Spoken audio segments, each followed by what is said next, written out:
They say you don't really know a woman until she decides you're no longer useful. I used to laugh at that. Thought it was just one of those bitter things people said to hide their own failures. But life has a funny way of turning you into the very thing you once pitied. I'm 50 now. 50, and drinking like time's running out. I am sure this sounds like a story you want to listen to. Please like, subscribe, and turn on the bell to always be the first to get an upload notification from Bus. Now, back to the story. Every evening at exactly 6:47 p.m., I walk into Old Mason's Bar, a dim little place tucked between a tailor's shop and a small pharmacy. The kind of bar where the lights are always low enough to hide your regret, and the music is never loud enough to interrupt your thoughts. It smells like spilled beer and old wood. The bar stools creak when you sit too hard, and there's a dent in the counter where some angry soul once slammed a bottle of whiskey after getting dumped. That dent is mine, by the way. I sit in the same spot every night. The third stool from the left, where I can see the TV but also stare at the mirror behind the counter and wonder when my hair started thinning so badly. Mason, the bar owner, is a quiet man. Late 60s. Ex-military, or so he claims, but I think he just likes the respect that comes with the idea. He knows how to pour a drink and mind his business. But on that particular Thursday night, one where the rain sounded like applause for my sadness, he broke character. "You got any friends, man?" he asked, out of nowhere. Just like that. Like he was asking if I wanted my whiskey neat or on the rocks. I looked at him, glass halfway to my lips. That a question or a punchline? "Neither," he shrugged, wiping down the counter with that rag that never seemed clean. "Just never seen you talk to anybody. You come here, drink in silence, then leave like the world owes you pain." I didn't know whether to laugh or throw my drink in his face. But instead I sighed and said, "Had a wife. Once. She left. Took my gold cufflinks too."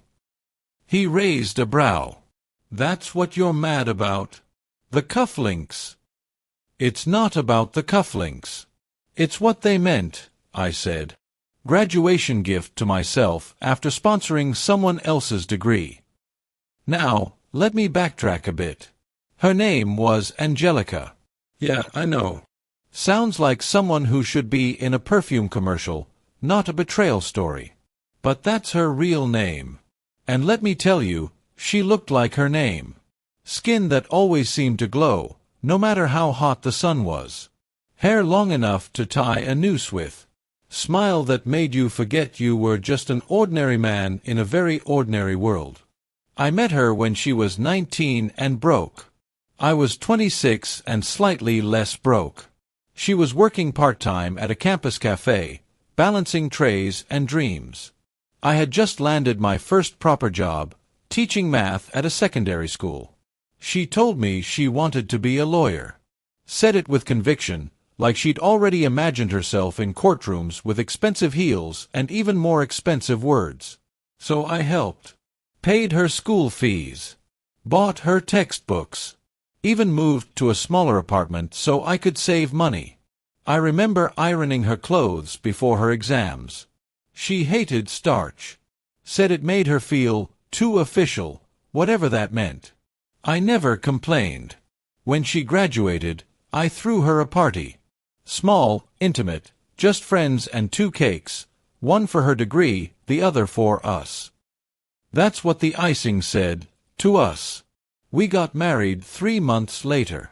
Just a court wedding. She didn't want church, said the drama would overwhelm her. Looking back, I think she didn't want too many witnesses. I gave her everything. Time. Money. My passwords. Hell, even access to my safety deposit box, which, by the way, held the only jewelry I cared about, my late father's gold ring, a limited edition Rolex, and those cufflinks I told you about. Then one day, she was gone. No note. No text. Not even a missed call.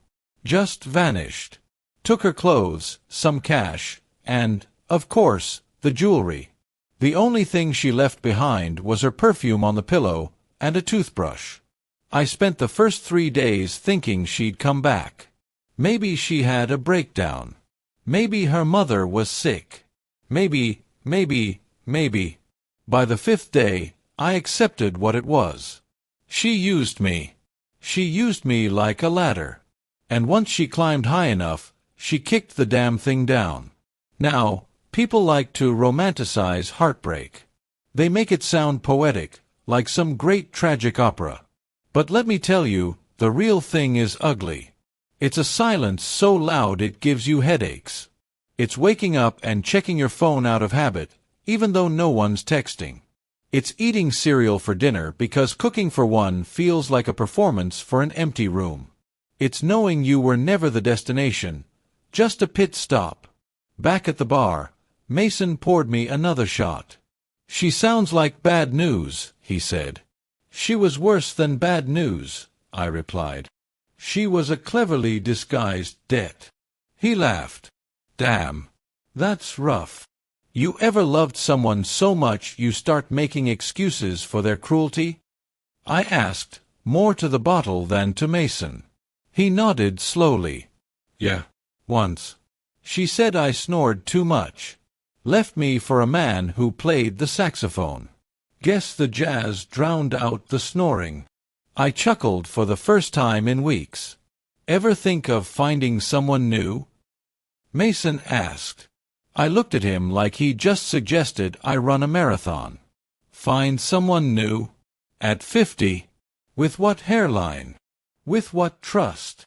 He shrugged. "Plenty of lonely people in the world. You ain't special." I took another sip. "Yeah, but I'm damaged." "That's different."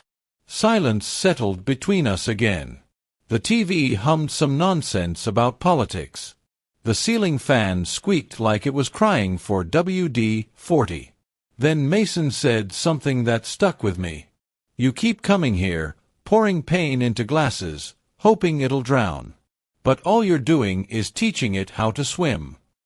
I stared at him. And for the first time since Angelica left, I didn't feel angry. I felt tired. Tired of carrying her memory around like a bad credit score. Tired of reliving the same betrayal over and over. Maybe Mason was right. Maybe the bottle wasn't the cure. Maybe it was just a mirror. One that made you stare at your worst parts while whispering, "Drink up, loser."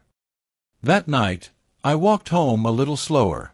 Didn't take the shortcut through the alley like I usually did. Instead, I walked the long way, past the school where I used to teach, past the bench where Angelica once kissed me after getting her law internship. Funny. That bench was gone now. Replaced by a trash can. Fitting, really. Now, let me ask you something. Have you ever sat with your own reflection long enough for it to start arguing with you? I mean really arguing. Telling you things you don't want to hear like, "She never loved you. You just paid for a front row seat to your own humiliation." Yeah. Welcome to my evenings. And if you're watching this thinking, "Man, I feel seen," you're not alone. Drop a comment if you've ever been used by someone you gave your whole heart to. Let's see how many of us are walking around with loyalty scars. Hit the subscribe button if you haven't already and turn the notification bell to always be the first to see our uploads. So back to my story. After that night at the bar, something shifted. I didn't suddenly become a changed man. This ain't one of those cheesy redemption arcs. But I started noticing how much life I had let go of, just to carry the weight of a woman who probably deleted my number 5 minutes after she walked out. I looked around my flat the next morning. Dust on the table, unopened bills, empty bottles lined up like trophies for bad decisions. Her framed graduation photo was still on the shelf. Can you imagine? The woman looted my life like a pirate but left behind a picture of herself in a cap and gown, smiling like she won. And maybe she did. That afternoon, I took the picture, stared at it for a long time, and then shoved it into a shoebox under the bed. You know what else went in there? Regret. Naivety. And the last 2 unopened bottles of whiskey. Now don't clap yet. I didn't quit drinking. I just stopped worshipping it. Mason noticed it too. A few evenings later, he said, "You look slightly less miserable. Did your ex send back your cufflinks?" I laughed. "Nah, I just realized I'm not a museum. I don't have to preserve the ruins of what she left behind." "Deep," he nodded, like some barroom Buddha. And that's when it happened. A woman walked in. New face. Slim, older, maybe mid-40s. Wore a leather jacket and confidence like perfume. Sat 2 stools away and ordered gin, neat. I didn't say a word. Just glanced, then turned back to my drink. But she looked over and said, "You always sit like you're waiting for bad news." I blinked. "Excuse me." She smiled. "You've got that. My life used to be better posture." I don't know what came over me. Maybe it was the gin in her voice or the way she didn't blink when she talked. But I chuckled and said, "I used to be someone's hero." Then she decided villains had more fun. She raised her glass. "To anti-heroes, then." That was our first conversation. We didn't fall in love, by the way. This isn't one of those fairy tales with a kiss and a sunset. Her name was Rachel. Divorced. Said she came to the bar to escape her noisy neighbors and her own thoughts. We talked a lot after that. Nothing deep at first. Football, politics, terrible song lyrics. But over time, the stories started slipping through. She told me how her husband left after 22 years, said he was tired of pretending. I told her how Angelica didn't even leave a goodbye text, just emptied my drawer and vanished like a badly written character. And here's where I want you to lean in a little. Sometimes healing doesn't look like fireworks. Sometimes it's just someone sitting next to you, not trying to fix you, not asking for your pain to be more poetic, just being there. Listening. Laughing at your bad jokes. Asking how your day was and actually meaning it. Rachel wasn't a solution. She was a mirror that didn't lie. She made me realize that I had been pouring love into someone who came with a hole in her cup.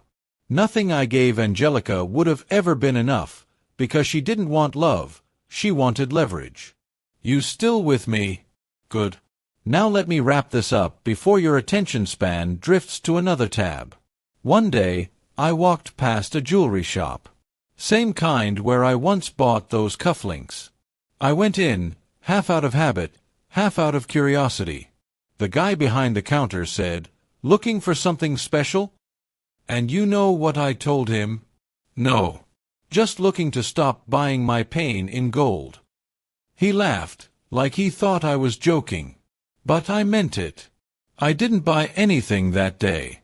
Didn't need to. Because the real weight I needed to let go of wasn't in the cufflinks, or the Rolex, or even the memories. It was in the story I kept telling myself, that I wasn't good enough, that I was boring, average, too loyal, too trusting. All those things Angelica made me feel just so she could climb out of her old life using me as a ladder. But guess what? I might not have her looks or charm, or her twisted ambition, but I had something she never will. Peace. Peace that comes from knowing I gave everything with a clean heart. Peace from knowing I was a good man, even if she wasn't a good woman. And that, my friend, is the most expensive jewel I ever owned. So if you're watching this and you're sitting in your own bar stool of regret, thinking you'll never recover, take it from me. You will. One day, you'll wake up and her name won't taste like failure anymore. It'll just be a chapter. Not the whole book. Now I want to hear from you. Have you ever been used by someone you loved? Did they walk away like you were nothing? How did you climb out of that hole? Share your story in the comments. Let's turn this comment section into a therapy circle. You're not alone. And if this story hit a nerve or a memory, do me a small favor. Click the like button, subscribe to the channel, and turn on the notification bell so you don't miss our next story. This is where we talk about life, the real, raw, sometimes ugly bits, and we do it with honesty. Because let's face it, Nobody has time for fake stories and perfect endings. This was, She Took the Gold and Left the Soul. And me. I'm just a man who finally took the mirror down and hung a painting instead. Thanks for watching. Stay strong. Stay real. And above all, stay the hell away from women who ask for your bank PIN before they ask about your day.